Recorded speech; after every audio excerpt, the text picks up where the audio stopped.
Well, hello and welcome to the DC United Kingdom show. This is season 2, episode 8, and we are live on YouTube. So, hello to all the listeners out there and all the viewers now. Absolutely crazy. In this bizarre time, we find ourselves in right now, obviously, with COVID 19. I hope you're all well and keeping that respectable social distance from others when you're out and about. Today's show, I've got a very special guest alongside me who is over to the right. He is the man who was synonymous with DC United. He's been there for, well, as long as I can remember anyway. He is a former captain. He's won the MLS Cup, and he's our current head coach. It's Ben Olsen. Welcome to the show. Thanks, James. How are you doing over there? Not too bad. It is sunny and glorious and in the mid 20 degrees Celsius over here, which is quite nice. How about you over there? How is it out there? Uh, it is sunny, Yeah? but the rain is a coming. And Oh, so when I wrap this up, I'm going to take out my three kids and run them so they're tired and they can chill out a little bit when it does start to rain. yeah. And it Like having three dogs. when it rains, it pours out there, from what That's I it. remember. So how are you and the family? Kids all right? Everyone fit and healthy? Everybody's good. You know, we're at each other's throat every now and then, but for the most part, it's a really nice time to be with family, and we're lucky to be healthy. Uh, we're we're getting creative on how to spend the days, but not Yeah. much different than most people, right? You're um, trying to be safe, and you're dealing with the kids and the homeschooling aspect. Yep.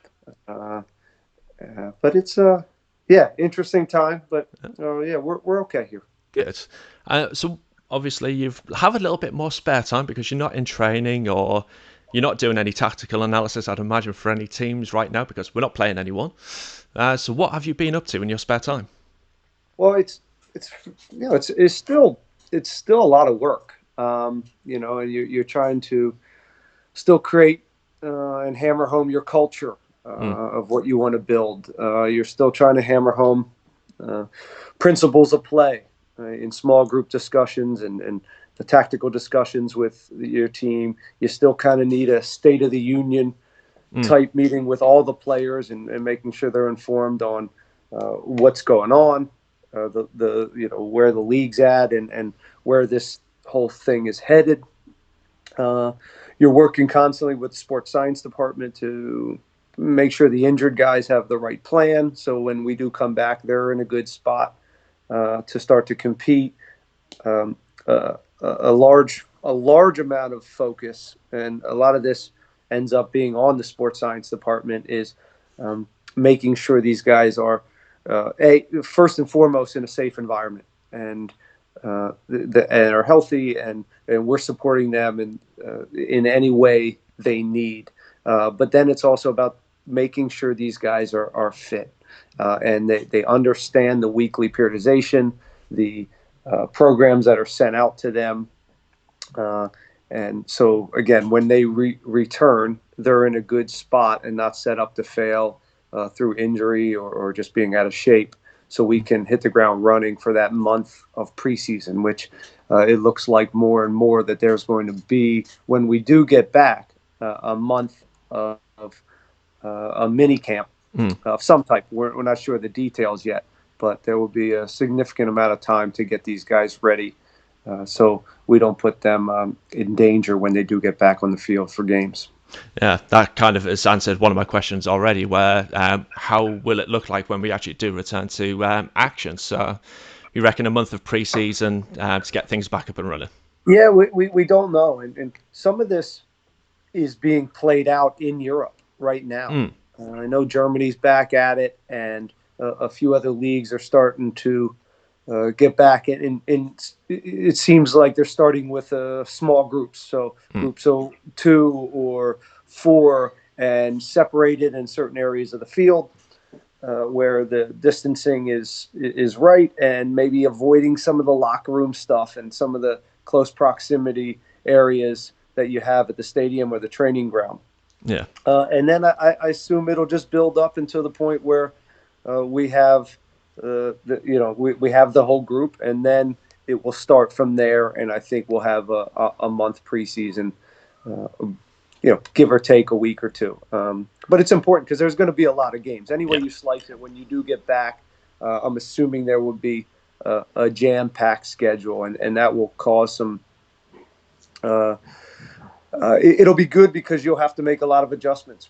A lot of players will see time. You won't have the luxury of week to week just playing your starting 11 or your Yeah. 12, 13 guys. And I think that's a good thing, and you keep a lot of players engaged in that process. Yeah, it's going to really stretch the rosters, I would imagine, as well. So you're going to have to make use of pretty much everyone. No doubt, and that's exciting. I think that's exciting for our players. Yeah. It's exciting for a coach to get to almost, in some ways, be forced to play a lot of players maybe that wouldn't get as much time throughout the regular season, and you also can find out what people are made of. You can be surprised that way as well. Yeah. Speaking about obviously the schedule, do you reckon there'll be a reduction in the amount of games that are played? Whether it's just going to be maybe intra-conference, or do you reckon we'll still end up playing Western Conference sides? It seems like everything's on the table right now. Uh, it's it's fairly logical to think that we will not get all the games in at this point. Yeah. There's nothing set in stone. I think they're just in a holding pattern. In the meantime, there's a lot of, I think, sharp people hashing it out and coming up with different scenarios within the league. And again, I think there's a lot of eyes right now on the rest of the world and how their return to play is happening. Not necessarily how they working with their seasons, because we're not on that FIFA calendar. Yeah. So ours is a little bit different, and we have till December or through the new year to get a bunch of games in. So I think they'll get creative. Yeah. And I look forward to getting back. It's missing the guys. I'm missing that locker room. Yeah. And it can't come soon enough. So obviously you're not in the locker room right now. So how have you been coaching the team, and what kind of differences have you had to make to adapt to the situation? Well, it's not that different. You mentioned earlier, you're not really preparing for an opponent, and that's always that's the fun part in some of the teaching and going throughout the week is trying to crack the code of the other team and prep your group to have success on the weekend. But as I mentioned earlier, it becomes kind of a large group. One day we try to do a large group instruction or State of the Union and catch up and make sure we see each other's faces. And then later in the week, we try to break down some core principles that we'd like to see in our team that we already kind of hashed out in preseason.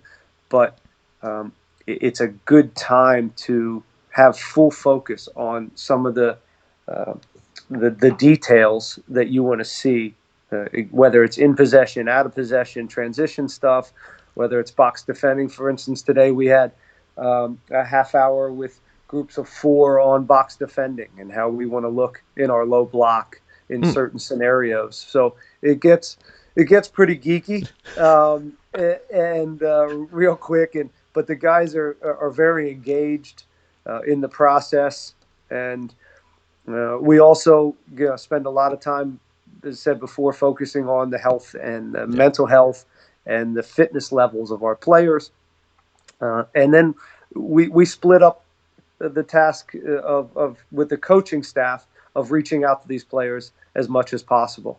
And it's very, very interesting, and I keep saying it, that it's a great time to connect with players. Yeah. And you wouldn't think so as you're coming through a Zoom or but it is. And when you speak to players during the season, it's weighted. They're guarded. The emotion of the season is always hitting me or them, and you're just in a different space. And now is a good time, I think, to connect to players on a personal level. And of course, once you get back to maybe you have a little bit more of a relationship with that player when you do get back in the heat of it all. And I imagine in a weird sort of way, it'll really help with team chemistry as well in this kind of things that we're having to learn about each other. I think so. Yeah, I'm under no illusions that we're in the human business, and these players have a lot of emotions, and creating a little bit more culture of what you believe in and your is harder than I think the 1v1 connections. Yeah. And I think that comes from the locker room and your leaders being around the group and your on the field reactions to certain aspects of the game, right? And that's kind of how you hammer home, I think, the overall culture of your team, Yeah. how you travel, all these little things. But now is the time I think you can hit your core principles as a team. In possession, out of possession, but also connect with players on a personal level. So I want to talk about your past a little bit right now. So How obviously, far you want to go back? well, a little bit, and then a little bit further, if that's all All right. right, that's So, firstly, obviously, you've played for DC United for pretty much your entire career, but you did spend a bit of time over here in England, playing for Nottingham Forest. I know we've spoken about it, but for the listeners, how was it for you as an American playing over here in England? it was it was a wonderful time in my life. It really was. In America, you grew up playing the game, and Europe is always on your mind, right? Yeah. It's the place you want to go, and it's a step up from the MLS, and a lot of players grow up in this country dreaming of playing in Europe. I wasn't necessarily that kid when I was 10 years old. I need to play for Liverpool. It just it didn't resonate in that way. But Yeah. once I did become pro and with DC United, I did want to get a taste of European soccer. And a chance came through David Platt. I tell the story, was over here looking at Stern John, a forward who played for Nottingham Forest. But Yeah. at the time, he was playing for Columbus Crew. And David Platt was over watching him. We just happened to be playing Columbus, Stern's team, on the day, and I must have piqued his interest a little bit, and he asked about me on a loan during the winter, and it worked out, and it was great, and it was great, even though it derailed my career. I ended up breaking my ankle there about 2 months in, and it was such a blue collar, tough guy culture in that league that I'd actually broke my ankle, and I played on it for another week or two. I had a hairline fracture, and it was so sore, and I just, it was just the culture there was like, you don't tell the trainer, you just kind of go through it, and you keep pushing and pushing, and ultimately I just kept playing through it, and I pushed off in a game, and it just snapped, and it was a big blow for me, because not only the injury was going to set me back, and it was a broken ankle, it also killed my chances of staying at Nottingham permanently. And whether or not that would have happened, I'm not sure, but it certainly was something I wanted, and I think that the club might have been interested as well. But again, it wasn't meant to be. I don't regret going there. I do not. It was just the fans were wonderful. The city, I really fell in love with the city. I stayed there in the city center, stayed at a hotel the whole time, so it was good living for a 21-year-old kid. Yeah. I just want to ask, what has been your most favourite game you've actually played in? Well, they were all, they're all memorable. Yeah.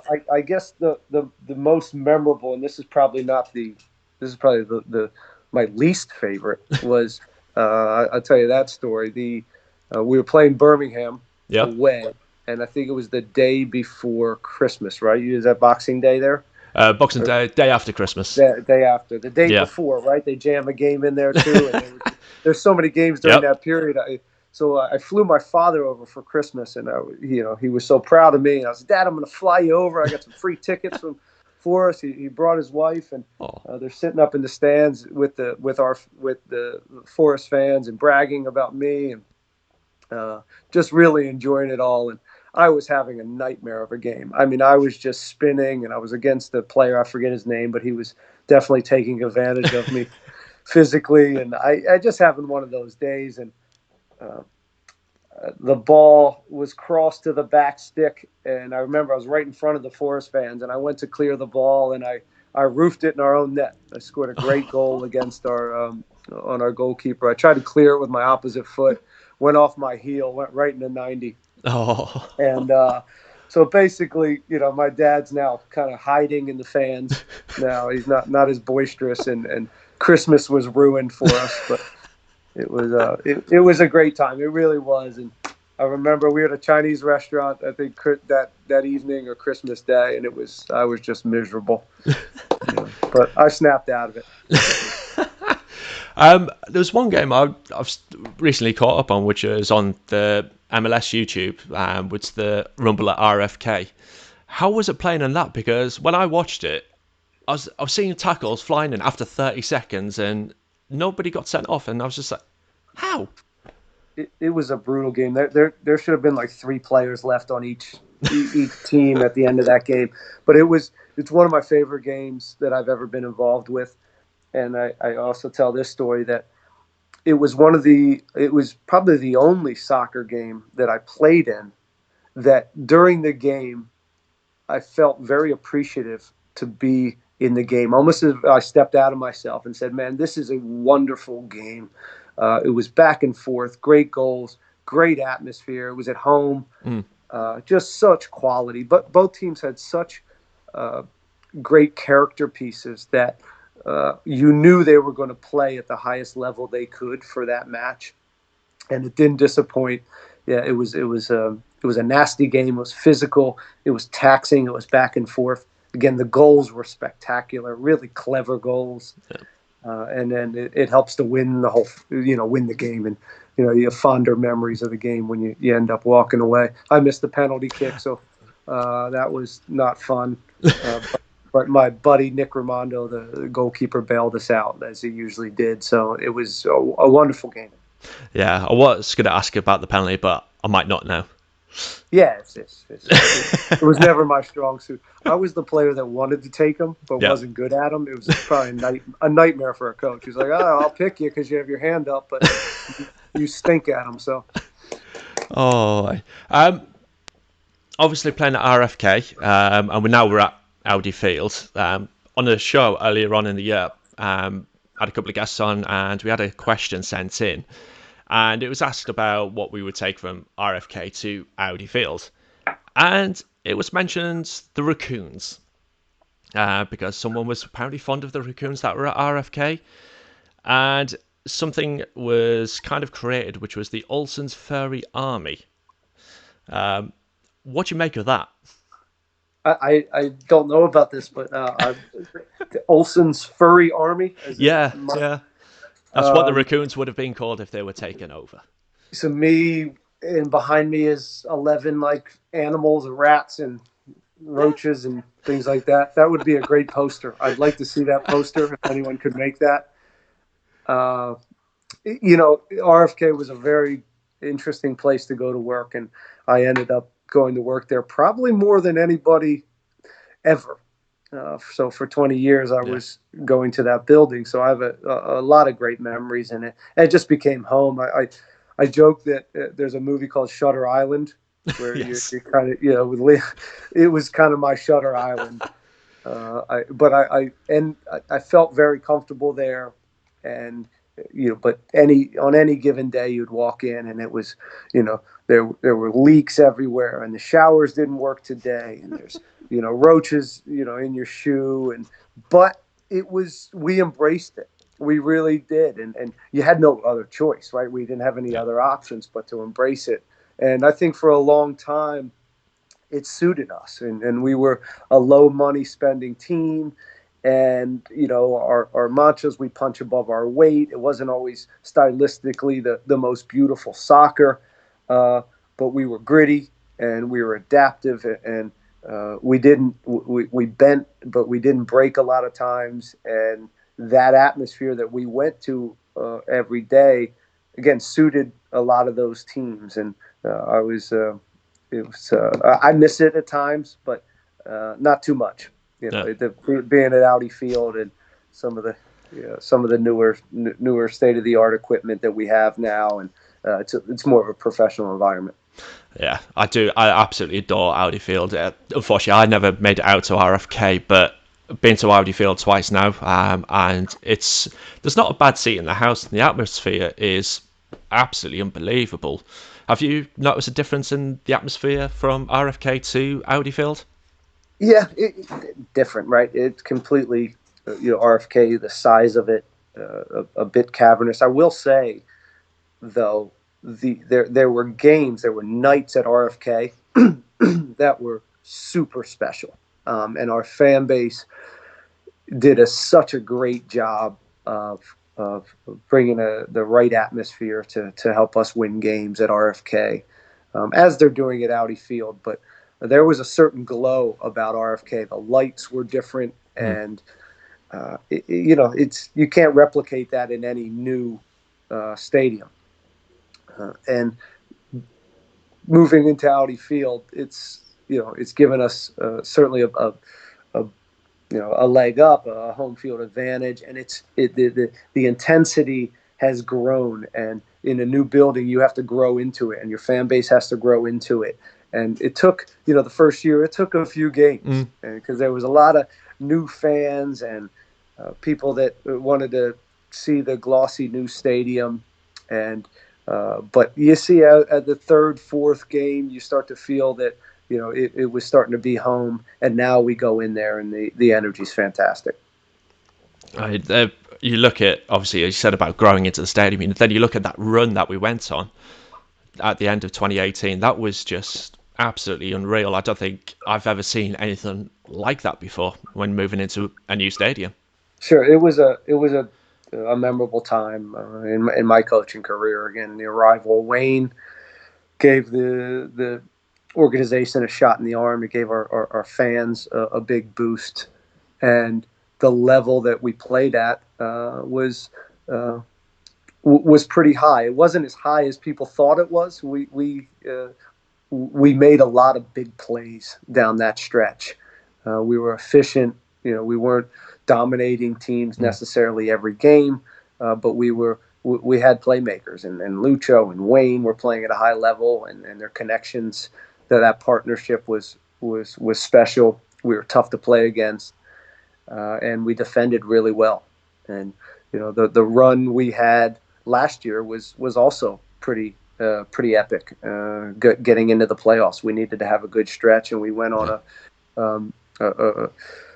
a winning streak to get us into the playoffs and put us in a pretty good spot there. And again, the Toronto game didn't go as planned, and that's something we need to work on. And we've managed to get into playoffs more times than not, and but we have not gotten over that hump when it comes to the early rounds of the playoffs. And that's something we're obviously very, very aware of, and it's something we push for, and we have plenty of chats about why and how do we get past that little stopgap that we're in right now. And hopefully it can be this year if we get back to work.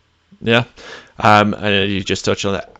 Is there anything that we can do to bring those glory years from RFK to Audi Field? Is there anything that you might have touched on yet? Yeah, I hesitate to go back there and say, okay, this is what we need to do to get back to that. To me, it's like comparing old players to new players, and that was then, and now we're in a whole new league, and this league is very, very different to those early years. I'm very proud of those early years. I was humbled to be a part of them, but now is the landscape of this league is much different than those early years. So we have to look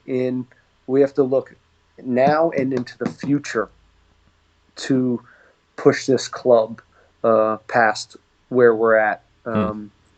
currently. And again, currently we're a team that gets into the playoffs, and that's the expectation. And we have to, because of we've had a new field and some awareness now because we've had some big signings. The expectations are growing, and the pressure is growing that we push more than just making the playoffs. And I think that's very, very healthy.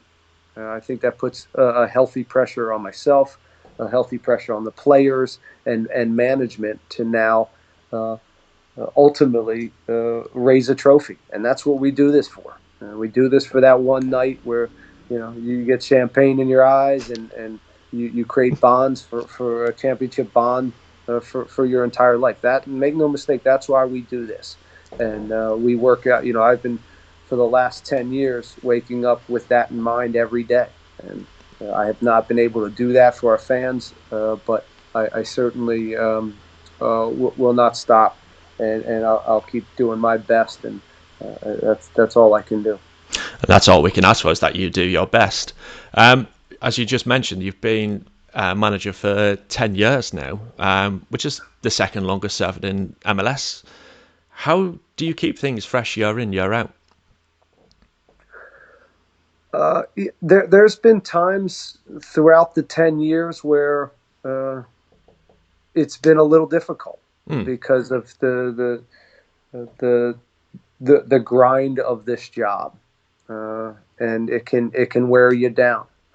But I have my coping mechanisms, and it doesn't take me too long to uh, figure out, how to kind of take care of myself so that I am uh, giving everything I can to help the club and these players succeed. And but it's this little break here for me personally, as much as I'm looking forward to getting back. These last couple weeks of stepping away, I think, is a time to build energy and appreciate what you do. And as I've heard that from players and other coaches, there's nothing like appreciating what you do uh, better than having it taken away. And that's happening right now. So very much looking forward to it. My energy levels, my competitive spirit is as good as it ever has been. And yeah, I'm just looking forward to get back and get this team, who I believe in. I think it's a really good group. I think we still have the ability to add 2 or 3 players to this group. Maybe it's in this year or early next year, to really take this group to being one of these teams that can compete for a championship.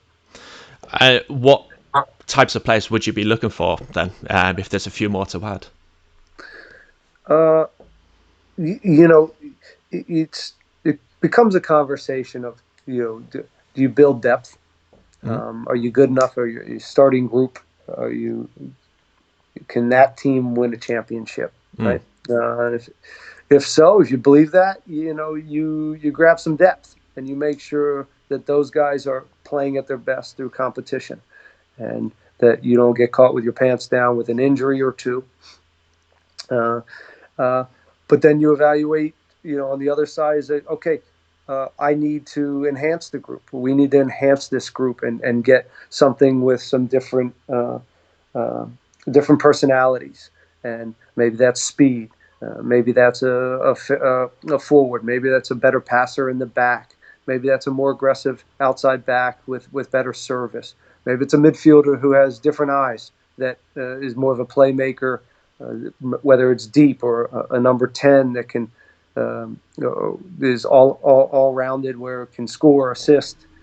Maybe it's, again, maybe you need some steel. So, this is just a constant evaluation of who you are that we go through, not only in the off season and prepping the team, but each week we're continually dissecting our team, not only what we need in the now tactically, physically, mentally, but also what do we need from the outside, and how do we get this team to push and get better. Because as this league moves faster and faster, and as the money pours in, you can't stay still. You have to keep adding and enhancing your team. And the second you kind of think you're good enough, you know, you're not, and you just got to keep on pushing and getting better because the league is moving very, very fast.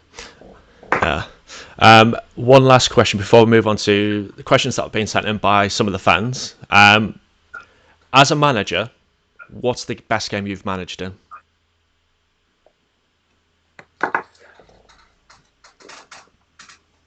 The best game I've managed, Yeah. a few games stick out. I really enjoyed the Columbus game that we lost, and I know that's hard to say, but the game itself was I think a really high game tactically. I think the quality on both sides, and again, sometimes you have to step away from the wins and losses and say, okay, this was a great game to watch. It was a great game from I think both coaches. It was a good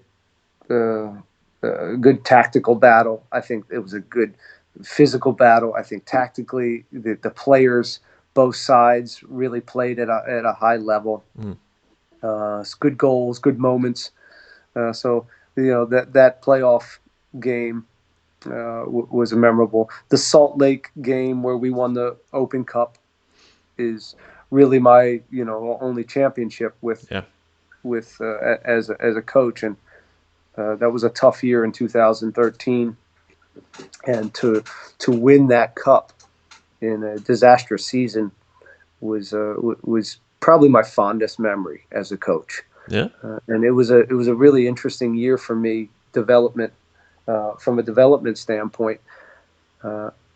It showed me a lot about myself and what I'm capable of, but also what I need work on and who I need to surround myself with to make my coaching staff whole. And it was a really, really interesting year, that 2013. Again, if you don't know about it, we were last place in the league, but put a lot of eggs in the Open Cup basket and went to Salt Lake City, a team that was used to winning championships and battling for championships in a very, very tough place to play in altitude.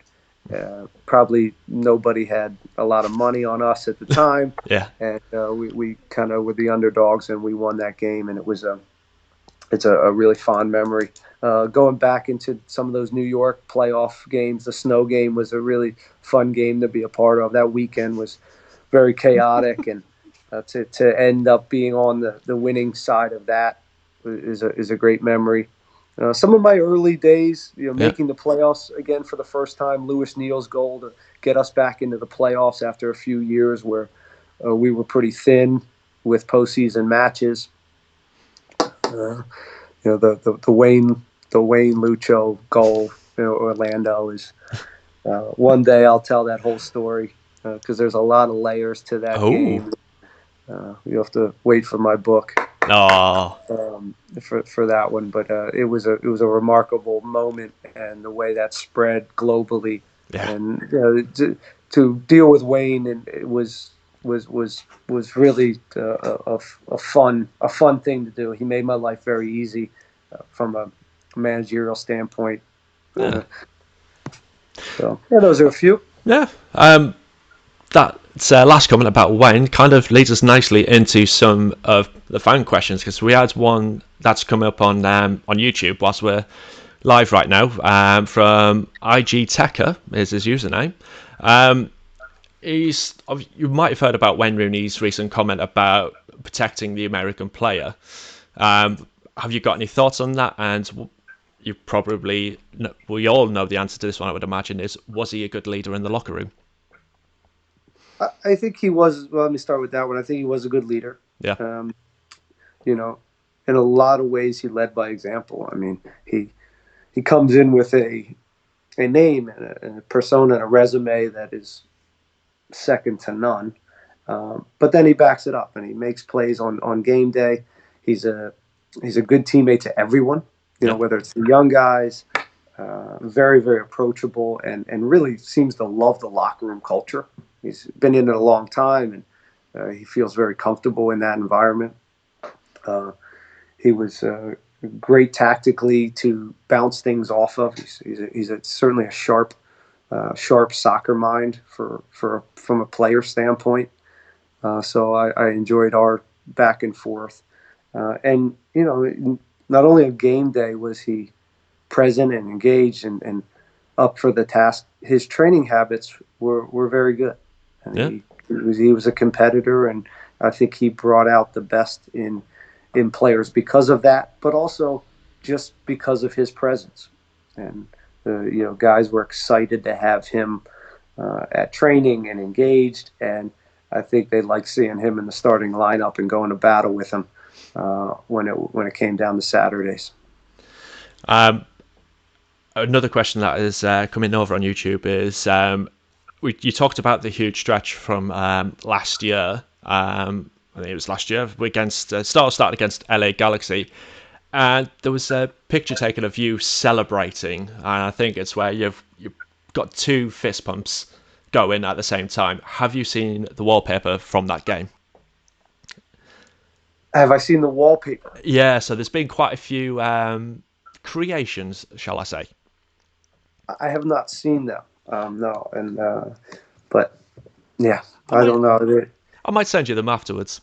Okay, I mean, listen, uh, I've probably, I in and out of the emotion, the emotional levels on the sideline. Some games I'm a little bit more intense than others, and I'm sure on some of those intense days, if they've caught me in some emotional moments. But it's part of it, I still got a lot of fire, and I still love these moments. And the older I get, the more I appreciate wins and these special moments. And I'm able to step back a little bit, and it's yeah, I'd like to see them. Yeah. I guess maybe. Right, so other fan questions that we've had sent in. So I'll go through a few from Twitter. So a chap who sent one, David Sheehan, he's asked, at the start of the season, it wasn't the best of starts of the first game. Do you think the team were prepared enough? Was it just a case of bad luck on the day against Colorado? Well, we've made a lot of changes, right? Yeah. Um, and anytime you have basically a front three or four new players, it's going to take time. And I've said this from the beginning.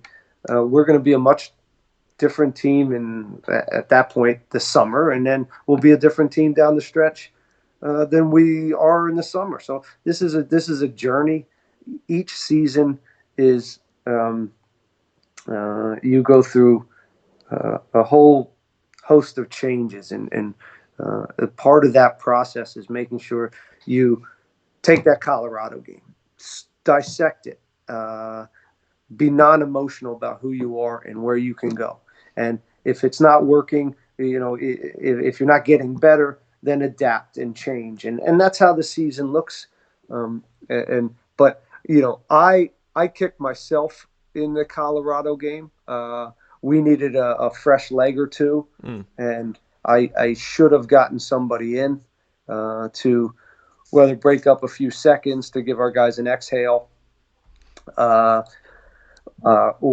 just get some fresh legs on. But I decided not to do that. Full disclosure is because of set pieces. Okay.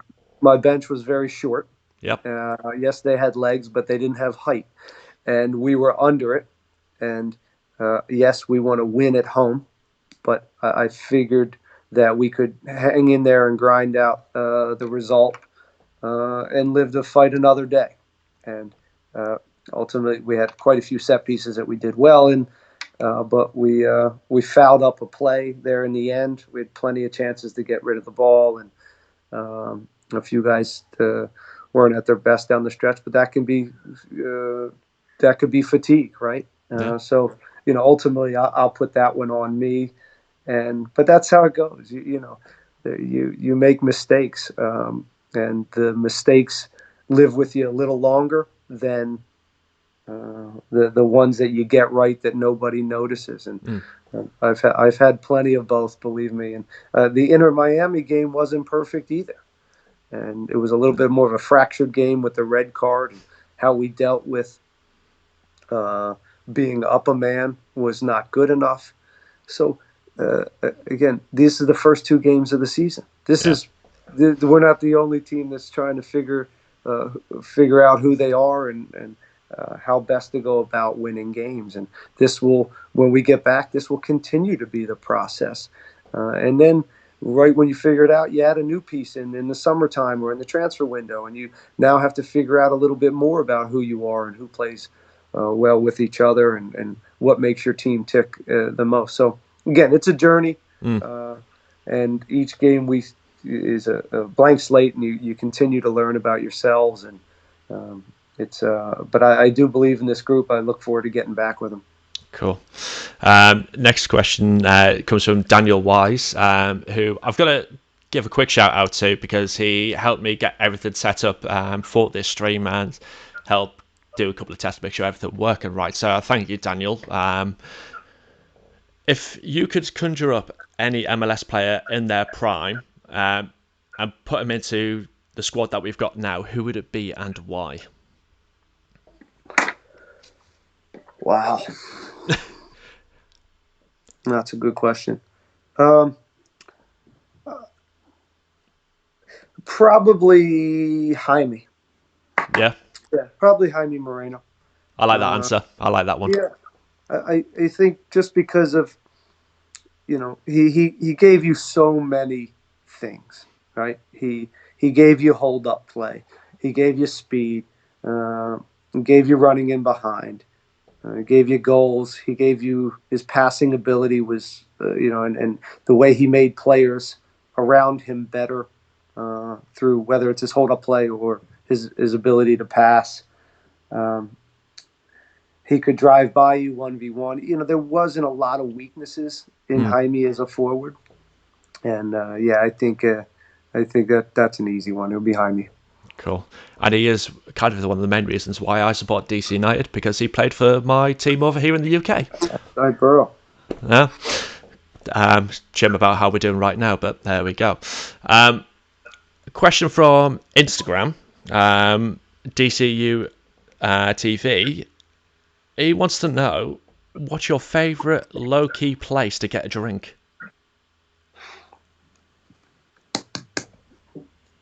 I hesitate to even say the name of the place because it's my place.